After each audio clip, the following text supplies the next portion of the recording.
su estruendo y nos asombra con maravillas. El Rey de gloria, el Rey de majestad. Gracias sublimes, perfecto es tu amor. Tomaste mi lugar, cargaste tú mi cruz. Tu vida dice allí, y ahora libre soy. Jesús te adoro por lo que hiciste aquí.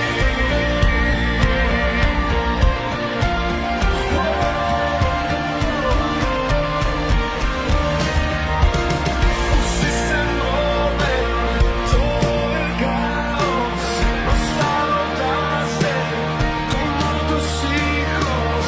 El Rey de gloria, el Rey de majestad.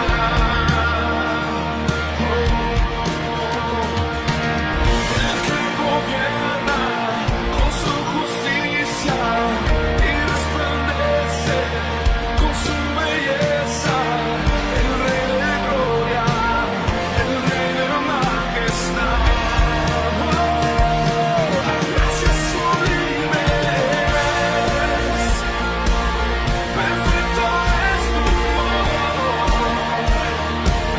Tomaste mi lugar, cargaste tú mi cruz. Tu vida dice ahí, y ahora libre soy. Jesús te adoro por lo que hiciste a mí.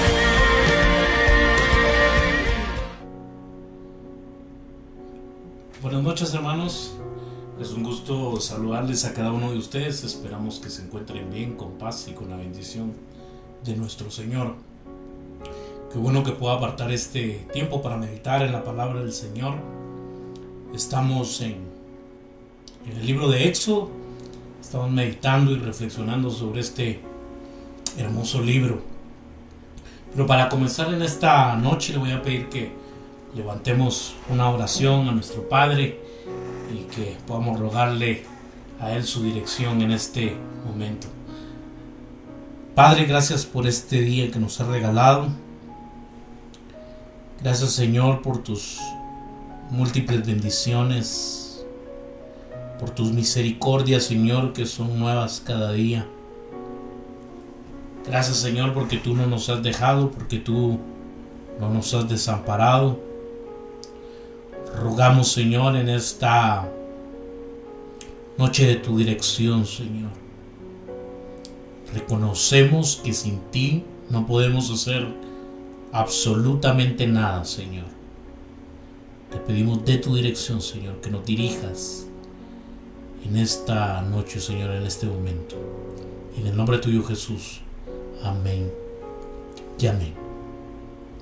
Vamos a seguir meditando, mis queridos hermanos, en el capítulo 17 del libro de Éxodo. Y le he titulado a este mensaje La vara de Dios.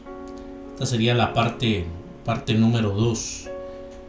Así que vamos a Éxodo capítulo 17 y vamos a leer nuevamente el del versículo 8 al 16. Espero que tenga lista su Biblia, física o electrónica, pero es importante que vayamos al texto, que veamos qué es lo que dice la palabra del Señor. Entonces vino Amalec y peleó contra Israel en Refidim. Solo hago un paréntesis aquí, mis queridos hermanos.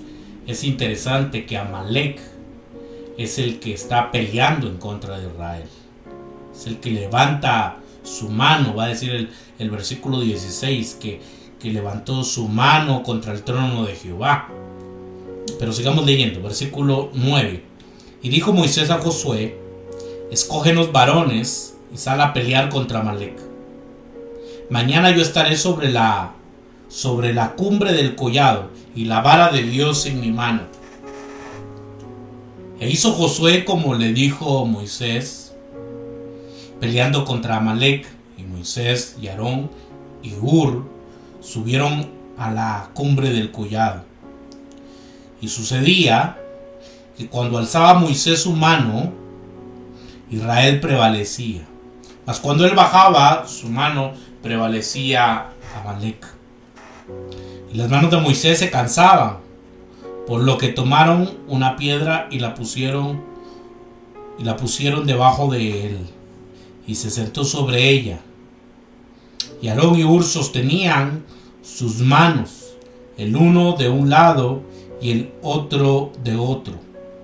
Así hubo en sus manos firmeza hasta que se puso el sol. Y Josué deshizo a Amalec y a su pueblo a filo de espada.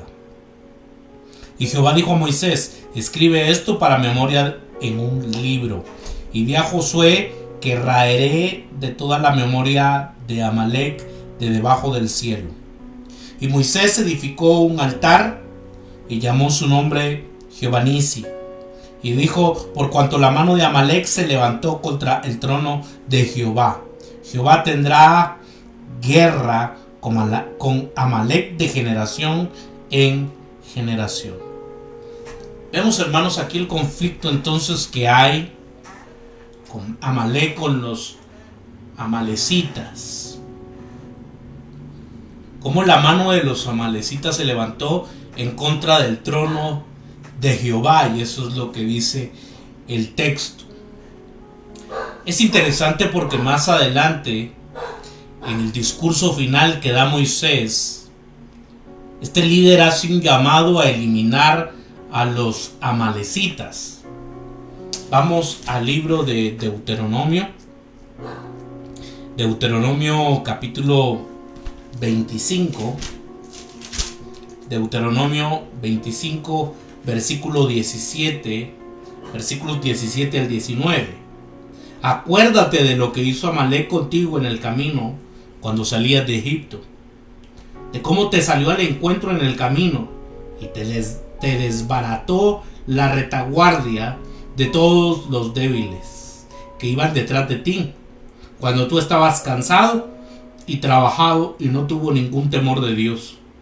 Por tanto, cuando Jehová tu Dios te dé descanso de todos tus enemigos alrededor, en la tierra que Jehová tu Dios te da por heredad para que la poseas, borrarás la memoria de Amalec de debajo del cielo, no lo olvides. Son, hermanos, las palabras finales de este gran líder, de este gran siervo del Señor, llamado Moisés. Le está diciendo a Josué que se acuerde aquel día que los atacaron. Está haciendo memoria de Éxodo capítulo 17. Y la orden es entonces que tenía que eliminar a los amalecitas. Los amalecitas, hermanos, constantemente fueron derrotados, por ejemplo, por Gedeón, por Saúl, pero no fueron borrados por completo. Es interesante, hermanos, porque hasta en el reinado de Ezequías fue que esto realmente sucedió. Quiero que me acompañe ahora a Primera de Crónicas, primer libro de Crónicas, capítulo 4. Capítulo 4 y versículo 42 y 43. Asimismo, 500 hombres de ellos, de los hijos de Simeón, fueron al monte de Seir, llevando por capitanes a Pelatías, Nearías, Refaías y Uziel, hijos de Isi, y destruyeron a los que habían quedado de Amalec y habitaron ahí hasta hoy. Vemos, hermanos, entonces que aquí en el reinado de Ezequías realmente se cumple esto. Acaban con los amalecitas. Literalmente se cumple lo que dice Moisés, ¿no? Que tienen que desaparecer. De hecho, parece ser que el enemigo, hermanos, de Esther, Amán, fue nombrado en honor al rey amalecita, Agag, a quien Samuel mató en primera de Samuel. Vamos ahora al libro de primera de Samuel, primer libro de Samuel. Primer libro de Samuel, capítulo 14. Capítulo 14, versículo 48. Primer libro de Samuel, capítulo 14, versículo 48. Y reunió un ejército y derrotó a Amalec y libró a Israel de la mano de los que lo saqueaban. Y los hijos de Saúl fueron Jonatán y Sui y Malquisúa, y los nombres de sus dos hijas eran de la mayor, Merab, y el menor, Mical. Y el nombre de la mujer, solo permítanme, mis hermanos, quiero verificar, sí, primera de Samuel. Vamos al versículo 52. Y hubo guerra encarnizada contra los filisteos todo el tiempo de Saúl, y a todo el que Saúl veía que era hombre esforzado y apto para combatir, lo juntaba consigo. Siempre en el libro de primera de Samuel, vamos al versículo 32, mis queridos hermanos. Ese es el texto. Estamos en el capítulo 14 y versículo 32 y 33. Y se lanzó el pueblo sobre el botín, y tomaron ovejas y vacas y becerros, y los degollaron en el suelo, y el pueblo los comió con sangre. Y le dieron aviso a Saúl diciendo: el pueblo peca contra Jehová comiendo la carne contra la sangre. Y él dijo: vosotros habéis prevaricado. Rodadme ahora acá una piedra grande. El texto, hermanos, que ahorita en realidad no lo encuentro, pero se trata donde el profeta Samuel mata, hermanos. Es interesante lo que sucede, porque mata. Y aquí sí tengo el texto. Ese capítulo 15, versículo 32 y 33. Después dijo Samuel: traedme a Agag, rey de Amalec. Y Agag vino a él alegremente, y dijo a Agag: ciertamente ya pasó la amargura de la muerte. Y este es el texto, mis queridos hermanos. Y Samuel dijo: como tu espada dejó a las mujeres sin hijos, así tu madre será sin hijo entre las mujeres. Escuche lo que hizo el profeta.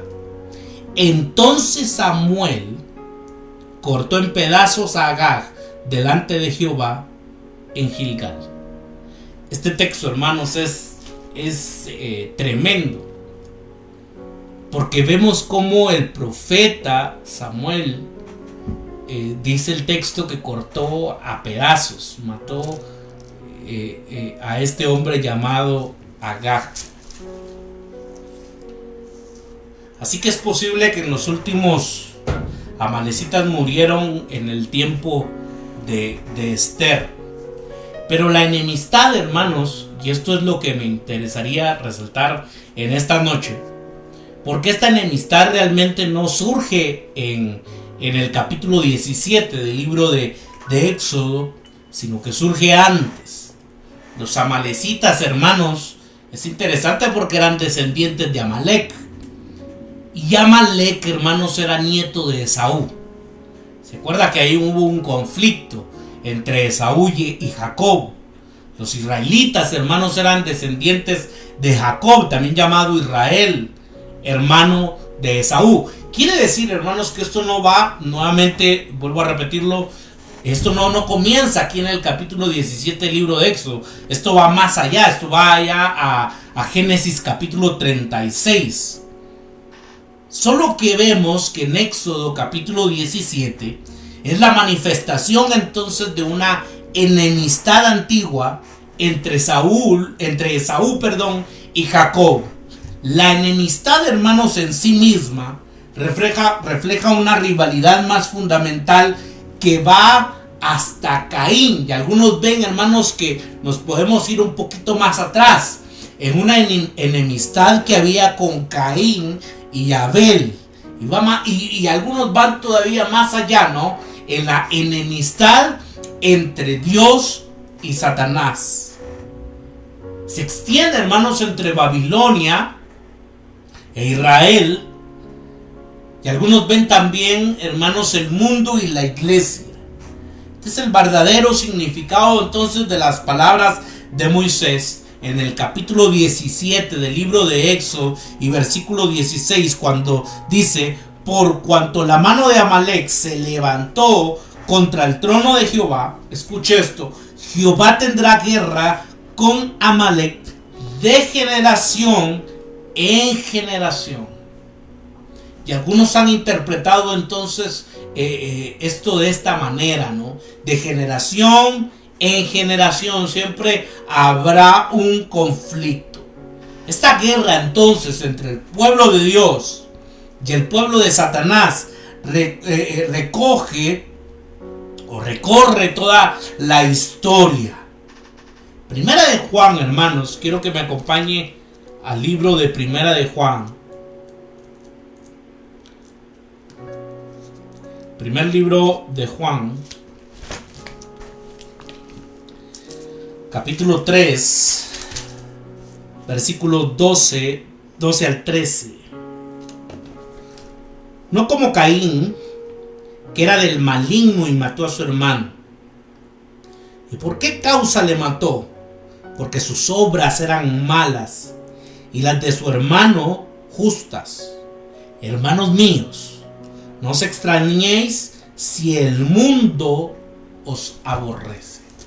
Es interesante, hermanos, cómo se dirige al libro de Génesis y se hace entonces esta comparación de Caín y Abel. Esta batalla en Refidim, narrada en Éxodo capítulo 17, no es solo un pequeño conflicto, hermanos, entonces de una manera tribal, sino que es una imagen de la batalla que existe desde la caída y que aún continúa. Con la victoria asegurada, Moisés construye, hermanos, un altar. Llama al altar entonces: el Señor es mi estandarte. El versículo 15, hermanos, estamos en el capítulo 17 del libro de Éxodo, y en el capítulo 15 dice: y Moisés edificó un altar y llamó su nombre Jehová Nisi, lo que quiere decir: el Señor es mi estandarte.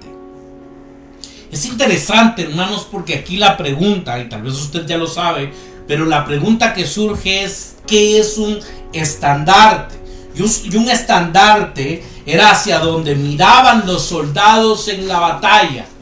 Era importante en aquel tiempo entonces que los soldados estuvieran atentos, que observaran el estandarte. Era, hermanos, el punto de encuentro. Era el símbolo por el que el ejército se mantenía firme.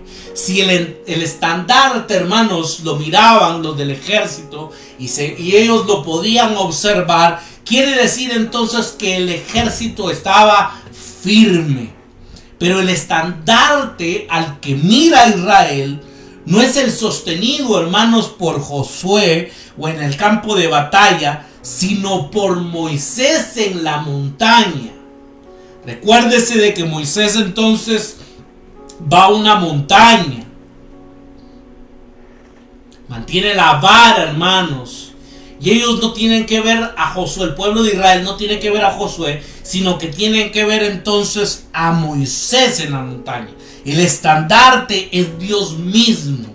Dios en Cristo es nuestro punto entonces de encuentro, nuestro estandarte, nuestro símbolo de victoria. Y esto es importante, mis queridos hermanos, porque Dios entonces a través de su Hijo Jesucristo es nuestro símbolo de victoria. A Él tenemos que ver.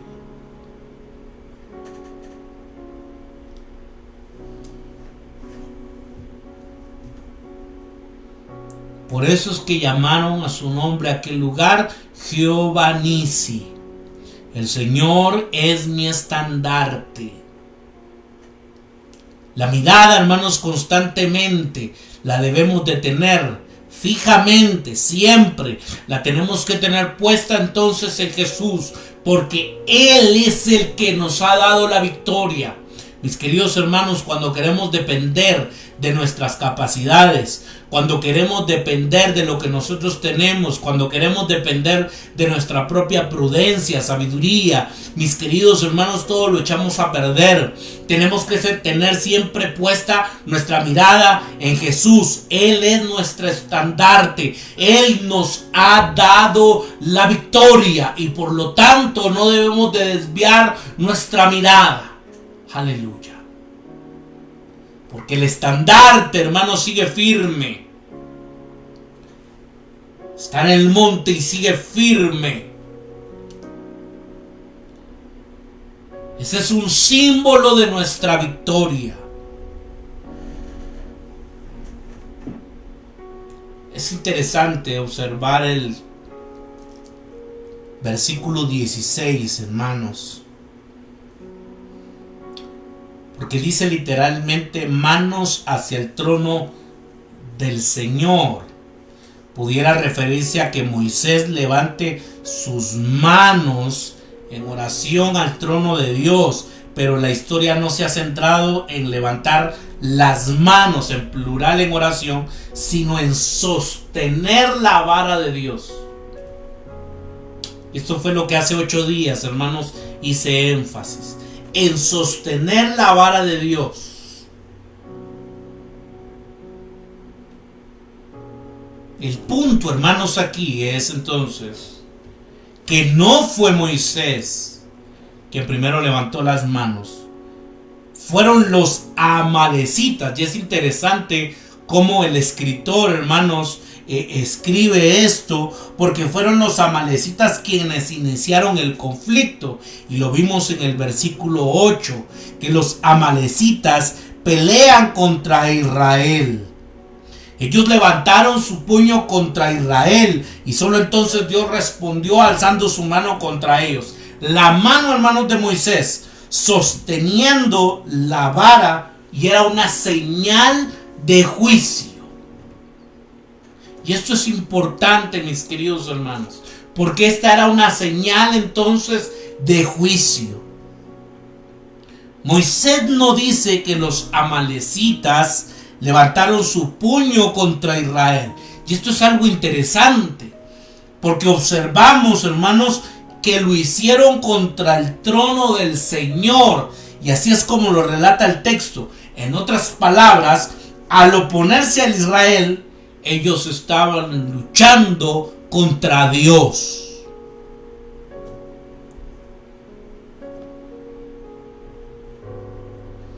El versículo 16 dice: por cuanto la mano de Amalec se levantó contra el trono de Jehová.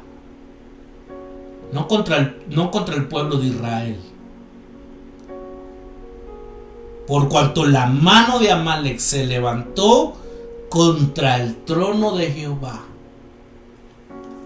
Mis queridos hermanos,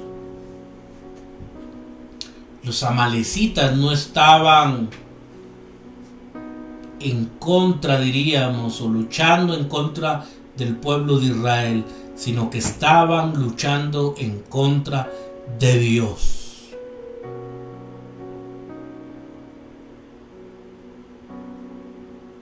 Esto me hace reflexionar y pensar en el apóstol Pablo, ¿no? Cuando tiene aquel encuentro maravilloso camino a Damasco.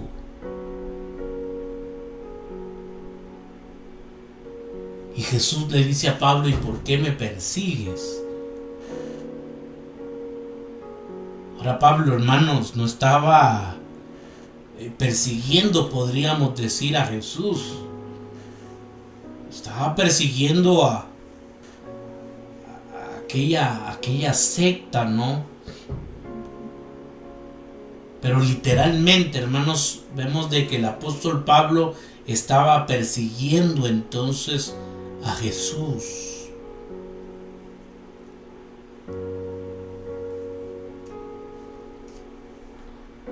La lección de esta historia, mis queridos hermanos, en esta noche, y con esto voy concluyendo, es la siguiente. Cuando alzamos nuestras manos contra el trono del Señor, Él alza también sus manos en contra de nosotros.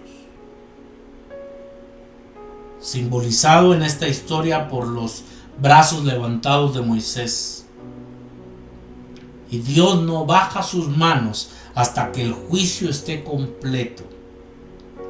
Así que esta historia nos lleva a otra montaña, a otro hombre con manos levantadas y a otra historia de juicio. El pueblo de Dios es liberado nuevamente a través del juicio de Dios. Sus enemigos, hermanos, son derrotados. Pero existe una diferencia importante. Moisés levanta sus brazos para impartir juicio. Jesús levantó sus brazos para recibirlo. El final del capítulo 17 nos muestra lo que las naciones se enfrentan al oponerse al pueblo de Dios y alzar sus puños contra Dios, hermanos. Y es entonces de que Dios levanta un juicio contra estas naciones que se han rebelado en contra del pueblo de Israel. En el capítulo 18, y lo vamos a ver dentro de 8 días, si Dios nos regala la vida. En el capítulo 18 hay un contraste, pues vemos que un representante de las naciones se une al pueblo de Dios para adorarle. Y esto es algo interesante que lo vamos a ver, hermanos, en el capítulo 18. Pero vemos ahora entonces de que cuando Moisés, hermanos, sostiene la vara de Dios, entonces es señal de juicio. Vemos ahora de que hay otro hombre entonces en el Nuevo Testamento que sí también alza sus manos, pero es para que el juicio de Dios pueda caer sobre él. Es interesante, mis queridos hermanos, que nosotros entendamos esto, porque en Jesús nosotros tenemos la victoria. En Jesús, hermanos, nosotros obtenemos la victoria. Aleluya. Y debemos de estar confiados entonces en esto, que el Señor Jesús, por medio de Él, nosotros tenemos la victoria.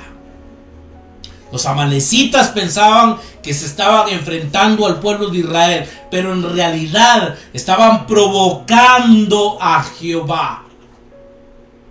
Por lo tanto, hermanos, tengamos puesta nuestra mirada siempre en Jesús. No la tengamos puesta en los líderes, mis queridos hermanos. La tenemos que tener puesta siempre en Jesús. Él es nuestro modelo a seguir.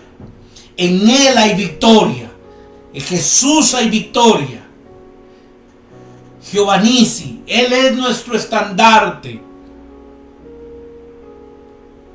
Ese estandarte, hermanos, nunca se va a caer. Él nos ha dado la victoria y esa es la certeza que nosotros tenemos, mis queridos hermanos.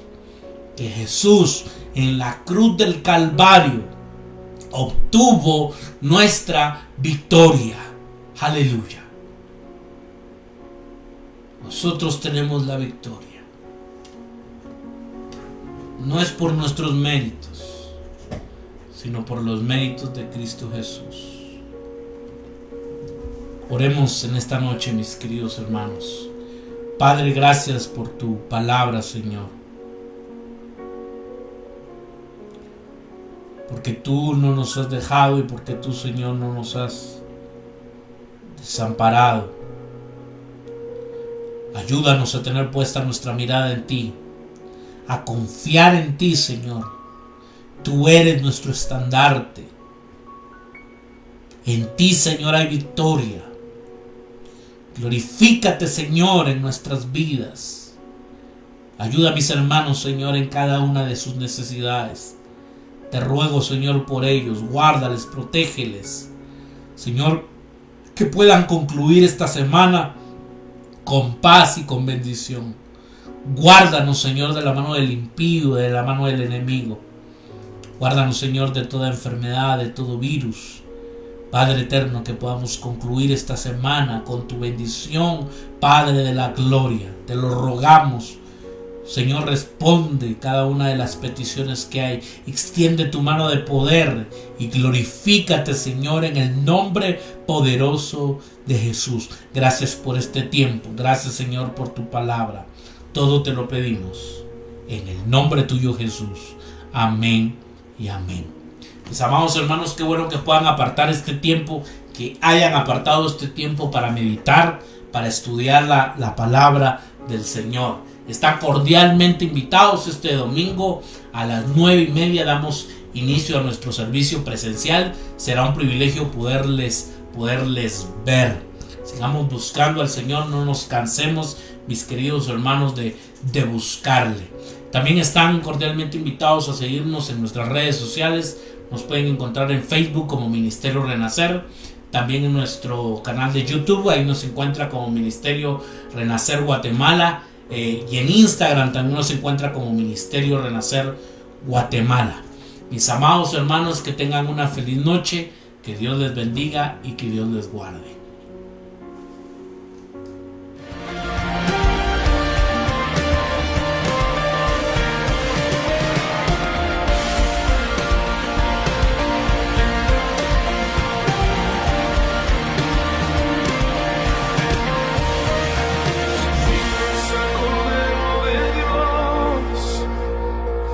Digno es el rey que la muerte venció.